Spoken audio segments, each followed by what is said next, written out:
Video है उन लोगों के लिए जो लोग दुबई आने की कोशिश कर रहे हैं जॉब सर्चिंग के लिए, मगर उनको कोई रेफरेंस नहीं है, कुछ पता नहीं है कि दुबई किस तरीके से जाना है। ठीक है, इसमें हम बेसिकली काफ़ी सारे क्वेश्चन जो है वो कवर करने की कोशिश करेंगे।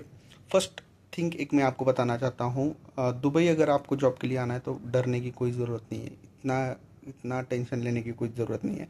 बस आपको कुछ टेक्निकल थिंग्स पता होनी ज़रूरी है कि आपको रिक्वायरमेंट क्या है दुबई आने के लिए।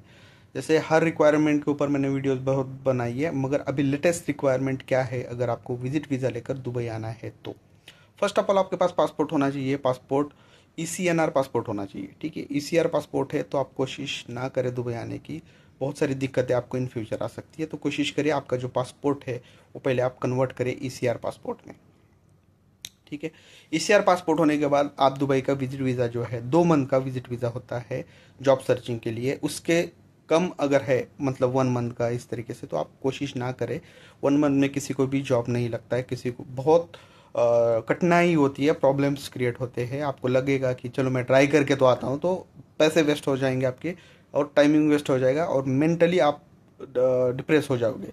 तो इन फ्यूचर आप किसी और कंट्री में भी नहीं जाओगे कि मैं जॉब सर्चिंग के लिए जाऊंगा। इसलिए तो कोशिश ये कीजिए कि अगर आपने दुबई आना है तो 2 मंथ का, पहले 3 मंथ का बेस्ट वीज़ा था एक्चुअली, वो दुबई गवर्नमेंट ने बंद किया है, रोक दिया है। अभी 2 मंथ का विजिट वीज़ा है। ठीक है, तो जब आपके पास वीज़ा आता है, आपको जॉब वीज़ा मिलता है, तो उसके बाद आपने टिकट बुक करनी होती है दुबई आने के लिए।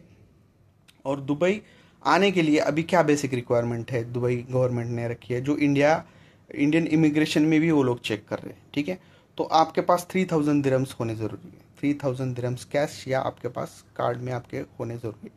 3000 दिरम्स ऑलमोस्ट 65,000 या 70,000 इंडियन रुपीज़ होते हैं। आप करंट करेंसी के हिसाब से ऑनलाइन चेक कीजिए, उतनी अमाउंट आपके पास होनी ज़रूरी है। उसके बाद आपके पास आने और जाने का टिकट होना ज़रूरी है। ठीक है, 2 मंथ का अगर आपका वीज़ा है तो आपका आने का और जाने का टिकट ये 58-59 डेज का होना चाहिए। ठीक है, ना कि 60 के ऊपर। अगर इस तरीके से आप दिक्कत करोगे तो आपको इंडियन इमिग्रेशन में वहीं पे रोक दिया जाएगा, आपको आगे आने नहीं दिया जाएगा।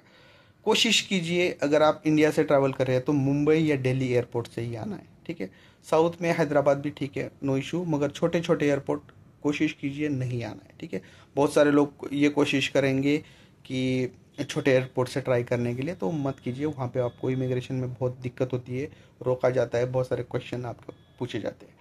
उसके बाद 3000 दिरहम्स आपके पास होने ज़रूरी है। उसके बाद आपके पास जिस बंदे के पास आप जा रहे हैं उसका एमरेट्स आईडी भी होना ज़रूरी है। एमरेट्स आईडी या टेनेंसी कॉन्ट्रैक्ट, मतलब आप कहाँ पे रह रहे हो ये आपको इंडियन इमिग्रेशन में दिखाना ज़रूरी है।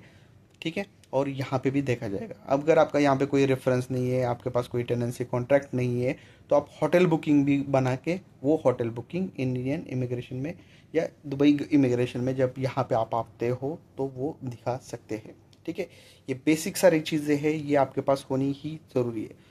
अब काफ़ी सारे लोग मुझे ये भी पूछते हैं कि सर रहना कहाँ पे है, वहाँ पे बेड स्पेस सिस्टम होता है। तो बेड स्पेस सिस्टम क्या होता है ये थोड़ा शॉर्टली मैं आपको बताना चाहता हूँ। बेड स्पेस मतलब क्या होता है, एक फ्लैट होता है, उन फ्लैट में जितने भी रूम है वो शेयरिंग में लोग यूज़ करते हैं। किसी बेड स्पेस में 5 लोग हो सकते हैं, 4 हो सकते हैं, 6 हो सकते हैं। तो उनको क्या होता है, कॉट्स जो बेड्स होते हैं वो वहाँ पे लगे होते हैं। जो अभी बेसिकली जो बैचलर लोग यूज़ करते हैं वो नॉर्मली 3 या 4 बेड्स होते हैं एक रूम में, और वहाँ पे वो लोग शेयरिंग में रहते हैं। जो लेबर कैंप होते हैं, जो लेबर एरिया होता है, वहाँ पे एक रूम में हो सकता है 10 लोग हो, 15 लोग हो, और वहाँ पे बंकर बेड भी लगे होते हैं। बंकर बेड का मतलब क्या है, एक के ऊपर एक बेड लगाना। ठीक है, इस तरीके से होता है। तो वहाँ के एज पर बेड आपके चार्जेस हो सकते हैं। ठीक है, तो एक बेसिक आइडिया मैं देना चाहता हूँ। अगर आप बहुत क्राउडेड एरिया में रह रहे हो, वहाँ पे बहुत लोग रह रहे हैं, तो वहाँ पे आपके 300-400 दिरहम आपका बेड स्पेस का चार्जेस होंगे। 300-400 दिरहम बोल रहा हूँ मैं, दिरहम में बात कर रहा हूँ, इंडियन रुपीज़ में नहीं बात कर रहा हूँ। आप लिख लीजिए और इसको कन्वर्ट कीजिए अपने करेंसी में, ताकि आपको आइडिया आ जाएगा। ठीक है, अगर आप कम में आ जाते हो, जैसे कि 4 लोग रह रहे हैं, 3 लोग रह रहे हैं, 5 लोग रह रहे हैं, तो वहाँ पे क्या होगा, बेसिकली आपको 500 दिरहम से ही स्टार्ट होगा। 500 दिरहम आपको मंथली वहाँ पे देना पड़ेगा। उसके बाद यहाँ पे एक पार्टीशन सिस्टम भी होता है। पार्टीशन सिस्टम मतलब क्या होता है, वहाँ वो होता है तकरीबन 800-900-1000 दिरहम का। ठीक है, 800 या 900 या 1000 दिरहम का। वो बेसिकली डिपेंड होता है कहाँ पे आपका एरिया है। बहुत आप आउटसाइड रह रहे हो तो वहाँ पे सस्ता होगा। थोड़ा मिडल सेंटर दुबई में रह रहे हो, दुबई के मेट्रो स्टेशन के पास अगर रह रहे हो तो वो थोड़ा सस्ता हो जाएगा, ठीक है। सॉरी, सस्ता नहीं, महंगा हो जाएगा। तो वो होता है 800 900 दिरहम का, 1000 दिरहम का, 1100 1200, मतलब जिस तरीके से वहाँ पे फैसिलिटीज़ होंगी उसी हिसाब के उससे चार्जेस होंगे।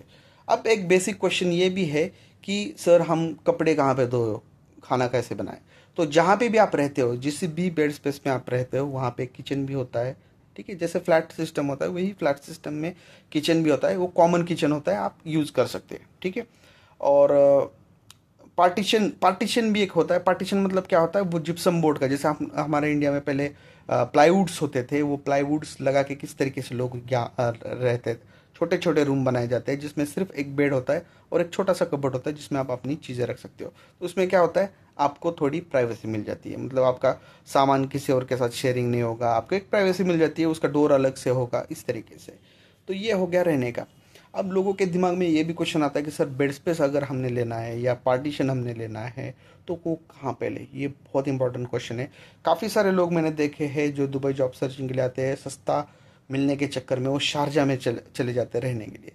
तो शारजा में रहने की दिक्कत तो नहीं है, मगर प्रॉब्लम ये आता है जब आपका दुबई में जॉब इंटरव्यू होता है तो आपको दिक्कत आती आती है, आपको प्रॉब्लम फेस करना पड़ता है, क्योंकि शारजा से दुबई आना दिक्कत हो जाती है।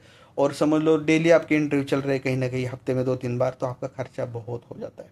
तो बेस्ट तरीका ये है कि आपने जो भी आपका बेड स्पेस है वो दुबई में लेना है। दुबई के किसी भी मेट्रो स्टेशन के पास आप बेड स्पेस ले सकते हो, ठीक है।